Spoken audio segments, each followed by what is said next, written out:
लेकिन अब समय के अनुसार मोदी जी को भी इस्तीफा दे देना चाहिए और प्रधानमंत्री को जगह देना चाहिए। इसलिए उस कार्यकर्ता लोग वही गड़बड़ाते हैं, बाकी उनकी हर तरह की सुविधाएं से बहुत लगभग हम लोग के गांव में पहुंची है, ऐसी बात नहीं है।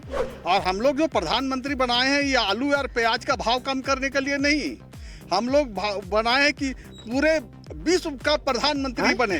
जो खेती नहीं कर रहा है, जमीन को परती छोड़े हुए है, जमीन नहीं है, उनको पैसा मिल रहा है पीएम के वोट से। यदि जांच हो तब उन लोग को कटेगा, और जिनको नहीं मिल रहा है वो किसान है। लाइव इंडिया हर पल के खास कार्यक्रम चुनावी चौपाल में आप सभी दर्शकों का स्वागत है। और आज हम मौजूद हैं हजारीबाग लोकसभा सीट पर और यहाँ पे जनता से जानने की कोशिश करेंगे कि आखिर इस बार के 2024 के चुनाव को वो कैसे देखती है, प्रधानमंत्री नरेंद्र मोदी के कामकाज और साथ ही साथ उनकी योजनाओं को कैसे देखती है, क्योंकि प्रधानमंत्री नरेंद्र मोदी कहते हुए नजर आ रहे हैं इस बार 400 पार का नारा उन्होंने हर जगह पे दिया है। हम यहाँ की जनता से जानने की कोशिश करेंगे। सर, आपसे जानना चाहेंगे प्रधानमंत्री नरेंद्र मोदी के 400 पार के नारे को कैसे देखते हैं और उनकी कई सारी महत्वाकांक्षी योजनाएं उन्हें कैसे देखते हैं? उनका कार्यक्रम अपना ठीक है, 400 पार का नारा उनका भी अच्छा भी है, कोई ऐसा दिक्कत नहीं है। लेकिन अब समय के अनुसार मोदी जी को भी इस्तीफा दे देना चाहिए और प्रधानमंत्री को जगह देना चाहिए, इसलिए उनका समय पार कर गया है। अच्छा, उनकी कई सारी योजनाएं हैं, चाहे उज्ज्वला योजना हो या फिर अगर हम बात करेंगे यहाँ पर आयुष्मान भारत हो, नल जल योजना हो, यहाँ पर कई ऐसी नीतियां भी उनके द्वारा बनाई गई है। तो उन सभी चीज़ों का लाभ आप लोगों को यहाँ पर कितना तक मिला है? तो वो सब चीज चाहे जो भी प्रधानमंत्री बने वो तो योजना ये करता है, संडक प्रधानमंत्री हो, कोई भी प्रधानमंत्री बने, चाहे अटल बिहारी वाजपेयी थे, मनमोहन सिंह थे, जो भी रहे वो अपना कार्यकाल में तो अपना सारा चीज़, रोड हो, नल हो, सारा चीज़ काम तो हर प्रधानमंत्री करते हैं। लेकिन इनका ये प्रधानमंत्री जो है से थोड़ा सा दूर दराज अपना परिचय दिए, इंडिया का परिचय दिए, इंडिया का सेकंड प्रधानमंत्री ये रहे हैं, ये तो सच बात है। अगर हम लोग आगे भी बातचीत करेंगे, आप बताइए आप सभी चीज़ों को कैसे देखते हैं? 400 पार का नारा दिया गया है और योजनाओं की यहाँ पर उन्होंने बात की है, विकास की बात की है उन्होंने। चलिए ठीक है, जहाँ तक मोदी जी का बात आ रहा है वो तो विकास का काम अच्छा किए हैं और करेंगे, लेकिन कुछ ऐसे काम कर रहे हैं जो सिर्फ अमीरों के बात सुन रहे हैं और गरीबों के हाल तक वो नहीं पहुंच रहे हैं। हम लोग आम किसान से भी हूँ, किसान का भी काम करता हूँ और कृषक मित्र होने के कारण जहाँ भी देखते हैं विकास अच्छा कर रहे हैं, लेकिन उन्होंने किसानों के बीच में अच्छा काम नहीं किया है। क्या कुछ जैसे किसानों को पीएम की तरफ से भी फंड जो है वो दी जाती है, 2000 रुपये महीने का यहाँ पर आप लोगों को दिया जाता है, जो पहले 6000 हुआ करता है। तो एक तरीके से तो कहा जाए तो कई सारी चीज़ें हम लोगों को देखने को मिलती है। हाँ, वो तो जहाँ तक बात कर रहे हैं पीएम सम्मान निधि, वहाँ तक जो है सो दे रहे हैं, हर एक व्यक्ति को नहीं भी मिल पा रहा है, गिने चुने लोगों को ही मिल पा रहा है। आपसे जानना चाहेंगे आप कैसे देखते हैं विकास को, हजारीबाग में कैसे विकास को देखते हैं, प्रधानमंत्री नरेंद्र मोदी की योजनाओं को कैसे देखते हैं? मोदी जी का ये योजना है बहुत बढ़िया, उससे हम लोगों को कोई आपत्ति नहीं। गांव का विकास में कमी है। आज आदमी नरेंद्र मोदी प्रधानमंत्री बने तब से दर बदर की ठोकरें खा रहे हैं, और जब भी अगर किसी चीज़ का हो रहा है तो जैसे वकील डेट पे डेट देता है, वैसे मोदी जी के सरकार में जो है हम लोगों को, गरीब जनता को डेट पे डेट मिल रहा है, ताकि किसी दिन उन लोग के ऊपर अत्याचार हुए और गोली का शिकार बने। यही मोदी जी करवा रहे हैं। ठीक है, हम लोग और भी लोगों से बातचीत करेंगे, हम कुछ यहाँ पे भी बुजुर्ग हैं उनसे भी बातचीत करने की कोशिश करेंगे।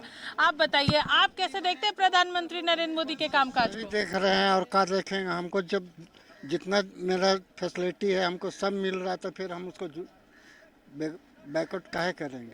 हमारे लिए सही है। सही क्या क्या योजनाओं का लाभ मिल रहा है आपको? मिला है, इंदिरा आवास हो गया, राशन कार्ड हो गया, फलाना फलाना जो मेरा है सब हमको मिला, तो फिर हम कहा उसको तो एक दोस्त दे, सारे फायदे मिल रहे हैं। आप बताइए, आपसे जानना चाहेंगे आप कैसे देखते हैं प्रधानमंत्री नरेंद्र मोदी के 400 पार के नारे को?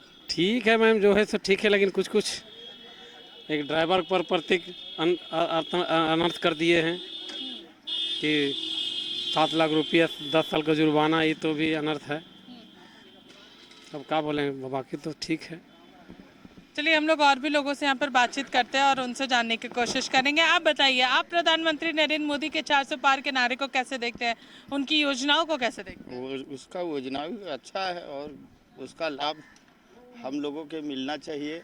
हम लोग भी किसान से ही जुड़े हुए हैं, इसलिए कि मिलना चाहिए हम लोगों के। किसानों का फायदा आपको नहीं मिल रहा है? नहीं मिल रहा है तो मिलना चाहिए हम लोगों के। अब तक जो योजना है किसानों को लेकर के वो आपको नहीं मिली है? नहीं मिली है अभी तक, नहीं मिली। नहीं मिली। आपने अप्लाई किया था? अप्लाई तो बहुत बार किए हैं लेकिन नहीं मिला है। क्या और क्या करें हम लोग। आप बताइए, आप कैसे देखते हैं इस बार प्रधानमंत्री नरेंद्र मोदी के 400 पार के नारे को? लेकिन उनके कुछ कार्यकर्ता लोग वही गड़बड़ाते हैं। बाकी उनके हर तरह की सुविधाएं से बहुत लगभग हम लोग के गांव में पहुंची है, ऐसी बात नहीं है। हाँ, उम्मीद है, ठीक है। माने कुछ कार्यकर्ता द्वारा खाली गड़बड़ी है, बाकी ठीक है। बाकी ठीक है। क्या और भी लोगों से हम लोग यहाँ पर बातचीत करेंगे। सर आप बताइए, आप कैसे देखते हैं इस बार प्रधानमंत्री नरेंद्र मोदी के 400 पार के नारे को? उनकी कई सारी योजनाएं हैं जो वो लगातार अलग अलग मंचों से बताते हुए नजर आ रहे हैं। वो तो ठीक है, प्रधानमंत्री नरेंद्र जी मोदी अभी तक ठीक ही काम कर रहे हैं जो कर रहे हैं सो। और हम लोग को किसान वाला जो पीएम वाला 2000 का है वो मिल रहा है किस्त में। और थोड़ा सा यहाँ ये है कि जो उनका कार्यकर्ता लोग हैं वो थोड़ा अपना दूसरा मोड़ ले जाता है। लेकिन नरेंद्र मोदी को सब आदमी चाहते हैं, हम लोग बिल्कुल। आप बताइए, प्रधानमंत्री नरेंद्र मोदी की कई सारी योजनाएं, कुछ किसानों ने कहा कि हमें उसका लाभ नहीं मिल पा रहा है। आप कैसे देखते हैं? चाहे अगर उज्ज्वला योजना की बात करेंगे, नल जल योजना की बात करेंगे, प्रधानमंत्री आवास की बात करेंगे, ऐसे कई सारी कतारें जो है वो उनकी योजनाओं की लगी हुई है। हमारे भारत के प्रधानमंत्री श्री नरेंद्र मोदी जितने भी योजना लागू किए हैं सबको 100% मिला है। कोई ऐसा किसान नहीं है जो कि कहेगा कि हमको नहीं मिल पाया है। और हम लोग जो प्रधानमंत्री बनाए हैं ये आलू और प्याज का भाव कम करने के लिए नहीं, हम लोग बनाए हैं कि पूरे विश्व का प्रधानमंत्री बने, विश्व का मालिकाना हक इसको मिले। इसके लिए हम लोग बनाए हैं श्री नरेंद्र मोदी को प्रधानमंत्री। ये लोग नारा लगाता है आलू का दाम कम करो, प्याज के दाम कम करो, तो खाद के दाम कम, इसके लिए थोड़ी बनाए हैं हम लोग। हमारा भारत का भविष्य उज्जवल हो, इसके लिए हम लोग बनाए हैं प्रधानमंत्री। ऐसा थोड़े है कि माने हमारा देश में कोई चीज़ का कमी, हमारा देश में किसी चीज़ का कमी नहीं। भारत के प्रधानमंत्री सबसे अच्छे प्रधानमंत्री में से हैं, इसलिए इनको 7% हमारे यहाँ से वोट मिलेगा ही। जी जी। और अच्छा तरह से विकास का काम हो रहा है। बीजेपी का जब से सत्ता आई है, सराहनीय है मोदी जी का, इनका कार्यकाल जो है। लेकिन कुछ वही कार्यकर्ता लोग का जो है इसमें थोड़ा सा ये रहता है। लेकिन ऐसा थोड़ी है कि, लेकिन कांग्रेस की सरकार से बहुत अच्छा है बीजेपी की सरकार। जो भी अभी विकास का, देश का जो विकास हो रहा है बहुत सराहनीय हो रहा है। देखिए देश से विदेश तक इनको जो दौरा कर रहे हैं, या इनका जो प्रभावी पूरा विश्व पर पड़ रहा है, इंडिया ही नहीं हिंदुस्तान ही नहीं अलग देशों में भी जा रहे हैं।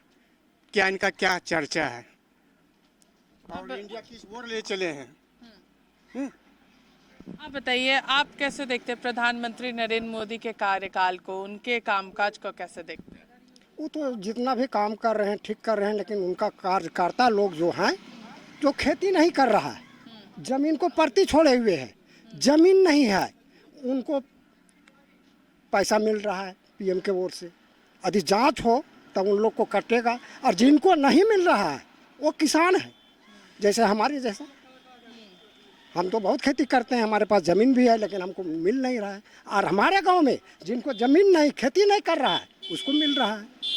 उस पर जांच किया जाए, उस पर जांच किया जाए। काम तो अच्छे कर रहे हैं। अच्छा, अगर बात करेंगे इस बार अगर हजारीबाग की, तो हजारीबाग से यहाँ पर कई सारे प्रत्याशी उतरे हैं और उसको लेकर के भी बातचीत करेंगे कि आखिर उन्होंने किस तरीके से यहाँ पर विकास करने की कोशिश की है। इस बार जेपी भाई पटेल भी चुनावी मैदान में उतरे हैं, मनीष जायसवाल उतरे हैं, साथ ही साथ जेबीकेएसएस की ओर से भी संजय मेहता जो है वो भी चुनाव में उतरे हैं। तो क्या इस बार की जनता आखिर क्या चाहती है? अबर की जनता जो चाह रहे हैं कि पटेल जी को चाह रहे हैं। हाँ, प्रकाश पटेल को ही ये अबर चुनाव में लोग चाह रहे हैं। आपसे जानना चाहेंगे आखिर आप किसे चाहते हैं इस बार हजारीबाग से सांसद, क्योंकि हजारीबाग में विस्थापन का एक बहुत बड़ा मुद्दा है। हजारीबाग का जो स्थिति बना हुआ है वो तो जनता ही बताएगी। जो अच्छा करेंगे लोग उन्हीं का वोटिंग करेंगे। आने वाला चेहरा जो पटेल जी हैं उनको भी एक बार हम लोग मौका देंगे, उनको हम लोग भी विजय प्राप्त करवाएंगे। देखिए, तो मौका जरूर देंगे। आपसे जानना चाहेंगे, आप बताइए इस बार आप किसे मौका देना चाहेंगे? क्या मनीष जायसवाल को मौका देना चाहेंगे या फिर इस बार आप यहाँ पर जेपी भाई पटेल को? हमारा गांव का जनता जिनको वोट ढूंढेंगे हम भी उन्हीं को वोट ढूंढेंगे। क्या बता मैं? हाँ क्या आप बताइए, आपसे जानना चाहेंगे आप कैसे देखते हैं प्रधानमंत्री नरेंद्र मोदी के काम? प्रधानमंत्री बहुत अच्छा है। सांसद भी जो इनसे अभी तो ठीक है, सांसद है ना, दोनों कुल मिलाकर ठीक थे। अभी मनीष जायसवाल की बात कर रहे हैं या फिर जेपी भाई पटेल? मनीष जायसवाल की बात कर रहे हैं जी। देखिए, अगर हजारीबाग लोकसभा सीट की बात करेंगे तो हजारीबाग लोकसभा सीट जो है वो काफ़ी बदलाव की मूड में नज़र आ रही है। मिली जुली हुई बातें जो है वो यहाँ पर हम लोगों को सुनने को मिली। कई सारे लोगों ने कहा कि प्रधानमंत्री की कई सारी योजनाएं जो है वो इन्हें नहीं मिल पाई है, तो कई सारे लोगों ने कहा कि प्रधानमंत्री नरेंद्र मोदी एक अच्छे प्रधानमंत्री है, उनका कामकाज जो है वो काफ़ी अच्छा। और प्रत्याशियों की अगर बात करेंगे तो यहाँ पर प्रत्याशी को लेकर के भी पूरी जनता जो है वो अभी फिलहाल मूड बना रही है कि आखिर इस बार क्या चाहती है। क्या एक बार फिर से यहाँ पर बीजेपी को जीत हासिल कराएगी या फिर कांग्रेस को यहाँ पर जीत हासिल कराती, या फिर यहाँ पर एक युवा प्रत्याशी जो है उसे यहाँ पर जीत दिलाती है। ये फिलहाल हजारीबाग की जनता 4 जून को बता देगी, क्योंकि अगर बात करेंगे हजारीबाग की तो हजारीबाग में यहाँ पर 20 मई को यहाँ पर वोटिंग होगी और 4 जून को परिणाम आएंगे। फिलहाल इस खास कार्यक्रम चुनावी चौपाल में हमारे साथ इतना ही। सहयोगी विशाल के साथ मैं पूजा दुबे, लाइव इंडिया, हजारीबाग।